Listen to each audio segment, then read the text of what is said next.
Rebonjour, dans cette vidéo, on va regarder ensemble l'exercice 12 à 15. Donc pour le premier exercice, tombe les grenouilles. L'idée c'est qu'on a 4 grenouilles sur les supports et la partie que vous devez coder, c'est que quand je clique sur une grenouille, elle va tomber dans le vide et disparaître à jamais dans un trou noir. Et peu importe par laquelle on commence, c'est vraiment celle-là qui va tomber en premier. Donc, si on regarde le code, au début, dans le init, on appelle la fonction ajouter une grenouille et un support en lui passant la position en X, en Y et la couleur de la grenouille. Donc, c'est pour ça que quand vous ouvrez votre projet pour la première fois, les grenouilles sont déjà présentes. Si vous descendez, vous voyez qu'il y a seulement un seul to-do. Et j'ai placé dans le code à ne pas modifier les fonctions ajouter la grenouille et le support parce qu'en fait, vous n'avez pas besoin de les appeler dans cet exercice-là parce que c'est déjà fait pour vous, mais je voulais quand même les laisser là si jamais vous voulez vous y référer parce que vous avez des questions ou vous avez oublié certains trucs par rapport à ça.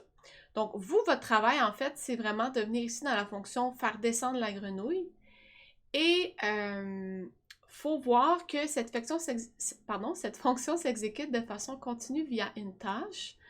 C'est-à-dire qu'on a un intervalle ou un ticker qui va venir appeler la fonction. Et donc, votre travail, c'est de faire bouger un petit peu la grenouille sur laquelle on a cliqué, qui est en fait la grenouille qu'on reçoit dans le paramètre ici. Donc, le P grenouille ici, là, ça représente vraiment un objet bitmap, un peu comme un G image grenouille, si vous voulez. C'est-à-dire qu'on peut mettre pgrenouille.x, .visible, .scale. On peut l'appeler comme si c'était un G image. Donc, je vais vous laisser lire le commentaire de l'algorithme, mais en fait, c'est ça. Donc, votre but à vous, c'est vraiment de coder la chute de la grenouille que vous recevez en paramètre. Pour le prochain exercice, vendeur de limonade, vous commencez votre exercice comme ça ici. Donc, vous avez un petit verre de limonade, vous avez le coût qui est 7 $ pour la limonade, et lorsqu'on clique sur le verre, c'est comme si on faisait une vente. Okay? Donc, pour l'instant, on voit que je suis capable de vendre des petits verres de limonade et de me faire de l'argent. Donc, on peut imaginer que ça pourrait être pour un jeu un peu comme Adventure Capitalist, là, où on clique sur des images, puis on vend des produits. Le résultat final qu'on va avoir, c'est ça ici. Donc, en fait, on voudrait avoir 3 grosseurs de limonade qui, chacune, se vendent pour un prix différent. Donc, si je clique sur la petite, c'est encore 7 $, mais si je clique sur la moyenne, je me fais 12 $. Et sur la grosse, je me fais 20 $. Et après ça, je peux jouer puis faire des ventes pour me faire de l'argent. Et éventuellement, je pourrais rajouter un objet qui me permettrait d'augmenter mes ventes ou peu importe. Okay? Donc, c'est juste un peu le début d'un jeu, si vous voulez. Donc, on va regarder le code maintenant. Donc, premièrement, on a une variable qui représente le texte qui est affiché sur la scène et une variable qui est une variable numérique qui sert à compter j'ai combien d'argent. Okay? Donc, il ne faut pas mélanger les deux. Celui-là, c'est vraiment juste pour l'afficher et celui-là, c'est pour calculer. Ensuite, dans mon init, j'ai un appel de 2 fonctions. Donc, préparer et placer le produit et préparer et placer le texte du produit. Donc, si on vient à notre limonade, en fait, la fonction préparer et placer le produit sert à placer l'image qui est ici à la bonne position avec la bonne grosseur. Préparer et placer texte produit, ça sert à placer le texte qui est à gauche ici de l'image qui est ici. Donc, c'est vraiment 2 fonctions différentes qui nous permettent d'avoir un texte et une image. Donc, ce qu'on voit, c'est que pour créer la petite limonade, on a appelé cette fonction-là en lui passant une liste de paramètres. Okay? Donc, on voit qu'on a des valeurs ici. Mais en ce moment, on ne sait pas trop c'est quoi ces paramètres-là parce que c'est pas écrit. On ne sait pas c'est quoi 660. Ça pourrait être bien des affaires. À ce moment-là, on va commencer à regarder le code un petit peu plus bas.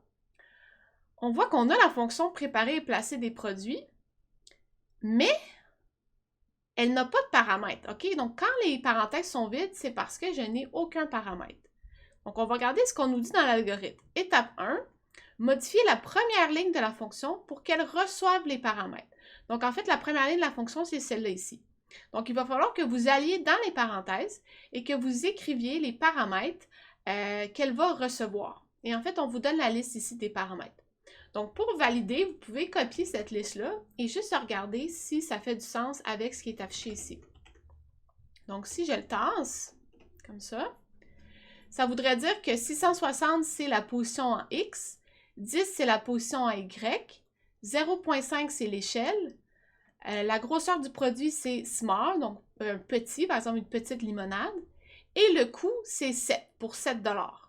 Donc, ça semble faire du sens. OK? Donc, l'étape 1, c'est que vous allez prendre cette liste-là de paramètres et vous allez la placer dans la fonction pour qu'elle puisse accepter ou recevoir les paramètres. Et ensuite, l'étape 2, ben, c'est que présentement, si vous regardez le code, c'est tout du code pour la petite limonade. OK? Donc, souvenez-vous qu'au début, vous avez seulement la petite limonade qui a été placée. Donc, on va aller chercher l'image de la petite limonade. On va aller lui donner un coût de 7. Donc, ça fonctionne, mais c'est juste pour la petite limonade. Nous, ce qu'on voudrait, c'est que dans les paramètres, l'usager, il puisse dire « Ah, ben, maintenant, je veux une petite limonade, mais la prochaine fois, je veux une moyenne limonade ou une grande limonade. La moyenne est à 12 $, la grande est à 20 $. Donc, pour faire ça, une fois que vous avez rajouté vos paramètres, qui était l'étape 1, l'étape 2, c'est de venir modifier le code qui est ici. OK? Et ben, je ne vais pas vous dire comment le modifier, mais il faut le modifier pour utiliser les paramètres que vous venez de rajouter dans les parenthèses. OK, donc essayez de voir comment vous pouvez faire ça. L'idée, c'est que vous compreniez qu'on peut passer d'un code qui est fixe, c'est-à-dire que je crée toujours une petite limonade, à un code qui est dynamique, c'est-à-dire que j'utilise des paramètres reçus pour créer différents types de produits et non seulement juste le petit. Pour ce qui est de l'autre to-do, en fait, c'est exactement la même chose. Donc, présentement, vous voyez que le texte, c'est toujours 7 $ et il est toujours à la même place. Ce qu'on voudrait, c'est premièrement aller rajouter des paramètres qui sont acceptés dans la fonction et deuxièmement, faire le changement pour pouvoir les utiliser.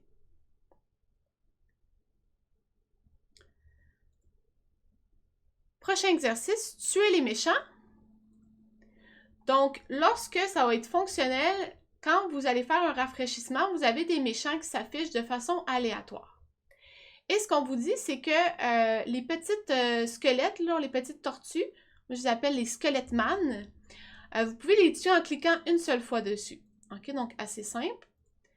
Ensuite, les bouts, donc ça ici, c'est bouts. Il faut cliquer 2 fois dessus pour qu'ils s'enlèvent. Et le King Boo, donc celui qui a une petite couronne, il faut cliquer 3 fois dessus pour qu'il puisse partir. OK, donc c'est ça un peu le jeu. Il n'y a pas vraiment d'autre chose. Il faut juste accumuler le score maximum, puis en cliquant dessus tout simplement.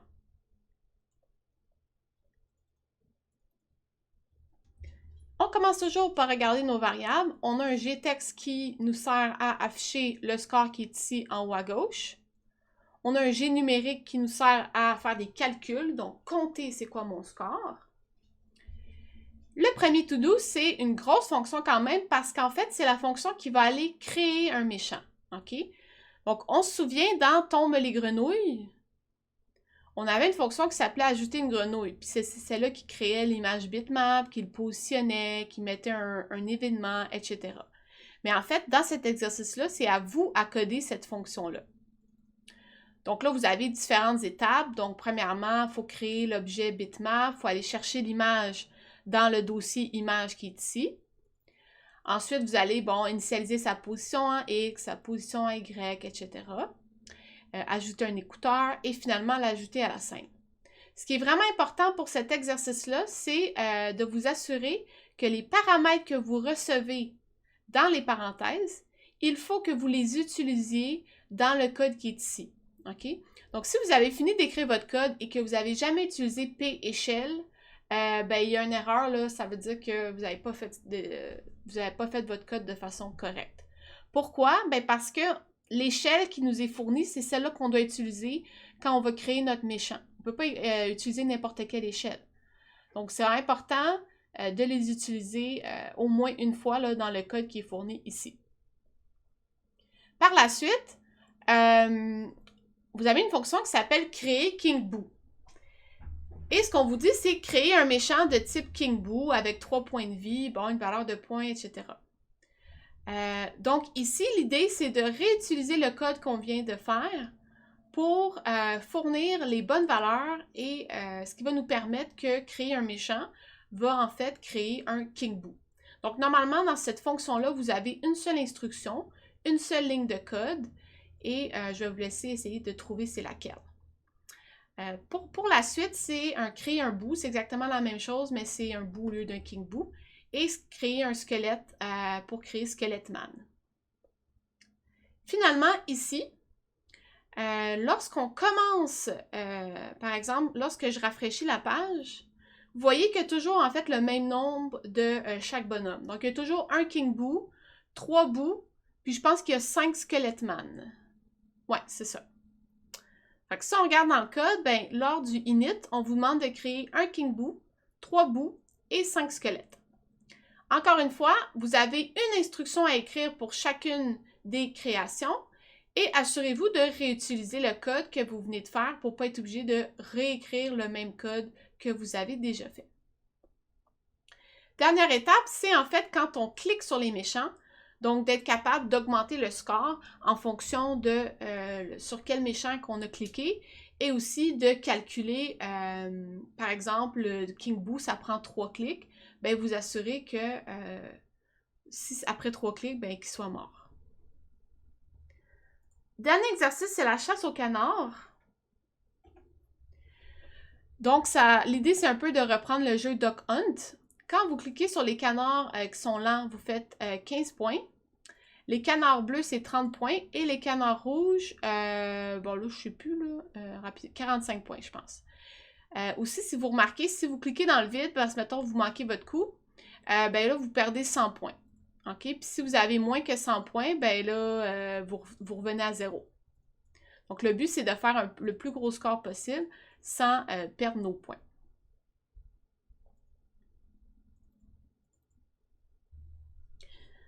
Parfait. Donc, si on regarde nos variables, on a encore une fois le texte pour le score en tant que tel. On a un G-fond qui représente l'espèce de petite image là, qui est sur le rectangle à l'arrière. Et on a maintenant 3 constantes, donc qui s'appellent canard version 1, 2 et 3. Donc ces constantes-là, en fait, vont juste contenir un chiffre qui va être 1, 2 et 3 pour nous permettre que ce soit plus facile d'appeler ces chiffres-là. On sait exactement à quoi ça correspond. Donc, première fonction, c'est la fonction où on doit créer le canard similairement à tantôt. Hein, tantôt, on avait en haut une fonction pour créer un méchant. Ben là, on a une fonction pour créer un canard. Donc, vous allez remarquer que le code que vous allez écrire ici va ressembler vraiment beaucoup au code de l'exercice précédent parce que c'est toujours pas mal la même chose qu'on fait. Au début, on doit avoir une fonction qui permet de créer un canard. On a un paramètre. Donc, si on regarde, c'est quoi ce paramètre-là? Nombre représentant le choix de version du canard. Donc, le paramètre ici, c'est un nombre, c'est soit 1, 2 ou 3. Et en fait, vous allez voir que ce 1, 2 ou 3-là va correspondre aux versions qui sont données ici. Donc, première fonction, on crée le canard. Deuxième fonction, appeler la fonction appropriée pour créer un canard en lui passant en paramètre la version 1, voire les constantes. Donc, même chose que tantôt, le but, c'est de réutiliser le code qu'on a écrit ici. Donc, ici, vous avez une seule instruction à écrire, une seule ligne, mais vous devez lui fournir, ça va être quoi, le choix du canard, et dans ce cas-ci, c'est la version 1. OK? Donc, vous pouvez utiliser les constantes qui sont fournies un petit peu plus haut. On fait la même chose pour la version 2, pour la version 3. Ici, c'est similaire aussi à l'exercice d'avant, c'est-à-dire que vous avez 6 instructions pour créer 3 canards de version 1, 2 de version 2 et 1 de version 3. Donc, à quoi ça sert ce code-là? Bien, vous allez remarquer qu'à chaque fois que vous commencez l'exercice, vous avez toujours un rouge, 2 bleus et 3 verts. Voyez-vous? Un rouge, 2 bleus, 3 verts. Un rouge, 2 bleus. Ah, il y avait un vert par-dessus l'autre. Donc, c'est ça. En fait, cette raison-là, c'est parce que dans le init, donc quand on rafraîchit, on veut vouloir toujours créer 3 rouges, 2 bleus, puis... non, 3 verts, 2 bleus, 1 rouge. En tout cas, OK, au départ. Donc, c'est ça ici que ça sert, le code qui est là. Créer canard aléatoirement. Donc, une fois qu'on a créé nos premiers canards, si vous regardez le comportement, vous voyez qu'il y a des canards qui arrivent de la gauche de façon un peu aléatoire. C'est toujours des couleurs différentes, puis il n'y a pas vraiment de pattern, si vous voulez. Donc, c'est cette fonction-là qui va être appelée avec un intervalle. Donc, ce qu'on fait, c'est qu'on va aller chercher un nombre aléatoire et en fonction du nombre aléatoire, ben, on va créer un canard d'une certaine version. Donc ça, c'est bon, c'est un truc de probabilité, là. Vous pouvez juste écrire le code, puis ça va faire la probabilité pour vous. Ensuite, enlever des points, mais rappelez-vous que j'ai dit que si on cliquait dans la scène, sur le fond, l'image de fond, ben on perdait des points. Donc ça, c'est ici qu'on va aller faire le calcul. Donc on va réduire les points et on va modifier le score qui est affiché. Finalement, quand on clique sur un canard, ben, on veut augmenter le score du joueur. Hein? Quand je clique, j'augmente le score qui est ici. Donc, c'est là-dedans qu'on va faire ça. Et il y a une petite particularité, c'est qu'il faut retirer de la scène le canard cliqué. Bon, ça, c'est parce que si on ne le retire pas, on peut le cacher en faisant, par exemple, visible égale false, mais chaque fois qu'on crée un nouveau canard, les anciens sur lesquels on a cliqué vont rester en mémoire, puis après un certain temps, il va y avoir trop de canards, puis ça va faire un overflow, et votre page va complètement crasher. Donc, pour éviter ça, ce qu'on fait, c'est qu'on va supprimer complètement l'objet de la scène. Et on vous a mis ici comment le faire. Donc, il faut écrire gstage.removeChild et vous mettez le nom de la variable, le nom de l'objet que vous voulez supprimer à cet endroit-là. Finalement, le dernier petit truc que je voulais vous dire, c'est que vous allez retrouver un dossier extra qui va contenir 4 exercices. Donc, ces exercices-là, c'est vraiment au choix. Vous n'êtes pas obligé de les faire. C'est des exercices optionnels. On les a laissés là pour 2 raisons. Donc, premièrement, si jamais il y a des étudiants qui veulent se pratiquer plus, qui ont de la difficulté, qui voudraient un petit peu plus d'exercices, ben, on a mis ces exercices-là. Deuxièmement, c'est des exercices qui sont plus longs et un petit peu plus complexes parfois là, à comprendre c'est quoi l'idée derrière. Donc, ça peut être un challenge pour des étudiants qui veulent des exercices un petit peu plus difficiles ou veulent se pratiquer davantage. Donc voilà, j'espère que ma petite présentation vous a aidé. Sinon, je vous souhaite une bonne journée. Bye!